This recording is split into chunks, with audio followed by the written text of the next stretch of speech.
Hi guys, today I'm going to do a video, just have a look at my new weapon that I've got, the A&K Masada, licensed by Magpul.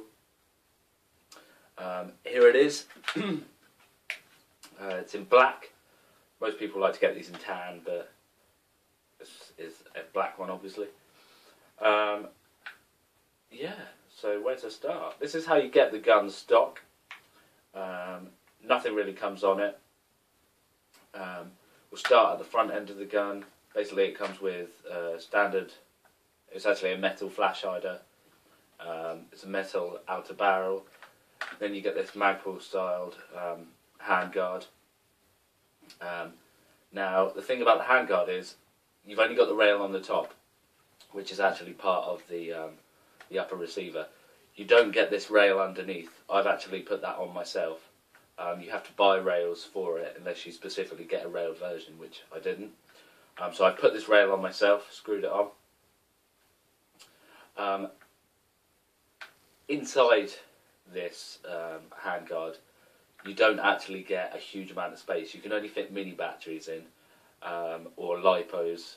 Anything bigger than that, no way you're going to fit in. You'll have to find some way of strapping it to the outside of the gun, which is hard because it's wide front end and the Tamiya connector doesn't fit through these rail holes. So yeah, that's the handguard. We move on to the body.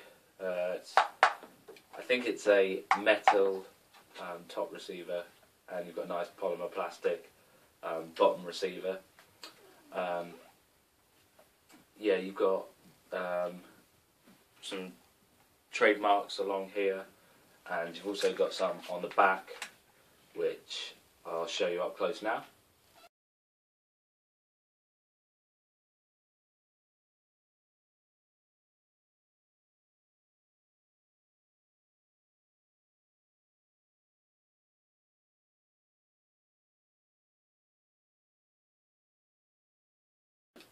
Ambidextrous fire selector. You've got it on both sides, as with the mag release button. And something that's quite cool about this gun is you've actually got a working bolt release catch button thing. So if I pull that back for you now, it locks it halfway so you can get inside and do the hop. And then just by the trigger guard here, you've got a button that if I pull down, you'll see will release the bolt. There we go. So on the real gun, obviously, when your mags run out, it would lock back. You'd have to take your mag out, change it, pop it back in, release the bolt catch, and then you're ready to start firing. But unfortunately on this version, it doesn't do it for you, so you could do it yourself if you want to, meal something up. So that's that. Obviously you get your sight on top, the fold up sight, flick it to the side and push it up. Standard sight. Comes with a few different angles. We'll move on to the stock. It's actually a folding stock. You've got a button just here. Pop it in and just push it round. It doesn't have a catch to hold it on. It literally just sits there. It's kind of like a spring kind of thing, so it holds it in place so you can move it around. So that's cool. With the stock, if you push it back out, you've got a button just a bit further back. If you press it on both sides, you can pull the stock back, and it's adjustable. You've got 7 different levels to push that forward and backwards to. As well as that, you've also got a cheek guard, your cheek plate here, that you can push back and pop up for different levels. So that's also very useful, so that when you pull your stock back, you can also bring it up to the right position of your cheek, because obviously it's going to make it harder to lay your cheek anywhere. So we'll click that back in, and then you've also got a bit here and here for the sling. Now the other day I put the sling in this, and what happened is, if I show you, is if you put the sling in and you jog around, that happens, it just pops out. So I wouldn't suggest putting a sling in that or the other one, just because that happens. What you can buy online is a sling adapter kind of thing that you just pop on. It goes on one of these bolts here, so it's attached to the body. Then you've got an equal kind of, you know, give way kind of thing, and you're not going to pop your stock out every time you want to run around or whatever. So that's that. If I just move on to the internals roughly now, I just want to show you inside here. If I pop the pin out near here, that's your pin there. If I pop that out, I can actually just slide the handguard off. Easy as that. Bit like, I think with the G36 that I had, that did the same thing. Now, you've got your Tamiya connector here, which is there. But what I want to show you is this interesting thing here, which allows you to take the barrel off really easily. You just pull it down. Hopefully if I can do it, if I can remember how to do it.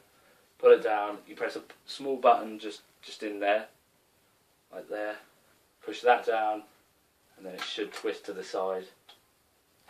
And if I've done it correctly, which I may have sent it to the wrong side, pull this out, and voila, that's your barrel.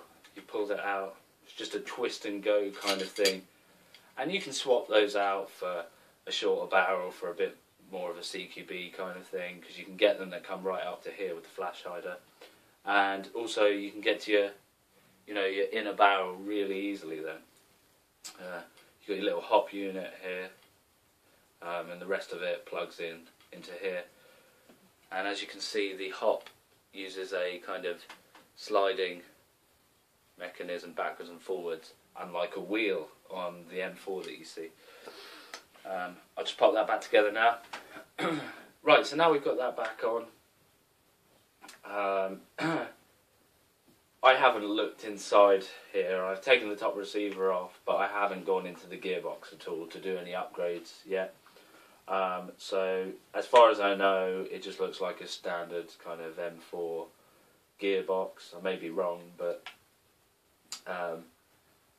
yeah. You've got your motor in here as normal, which can be adjusted with just a flathead screwdriver, or the other day I did it with a coin because I had nothing else on me. And I think this came at 330, I was told 330, 340 FPS. So I haven't actually had that chronoed yet, but I'm going on a 330, 340 kind of estimate, as most of the guns I've had have been about 330-ish. Rate of fire obviously will depend on the battery you put in, but most of the batteries I put in have had a really good rate of fire out of it. I would do a shooting test, but it's quite late at night and I don't want to wake up the neighbours. So I'll put another separate video up on my channel, which you can take a look at, and that'll be like a shooting test / firing test of that. As far as I know, I spoke about everything that I can think of with this gun. The other thing is the mag you get with it is a Magpul kind of styled magazine. It's a high cap. It's a 330, I think it was. 330, 320, 330 high cap. So that kind of finishes the Magpul look of it. So I'm going to show you just what I put on it, just a few things now, and yeah, I'll show you that now. Okay, so this is just a few things I put on the gun when I'm using it. So here it is. Basically, if you can see, is I've just stuck a silencer on it. It's got a Magpul vertical grip, and I've switched the back sight out. I've got a Magpul flip up sight at the back, and a pretty basic red dot really. I'm hoping to get an ACOG for this, or even I was considering a SUSAT sight for this as well.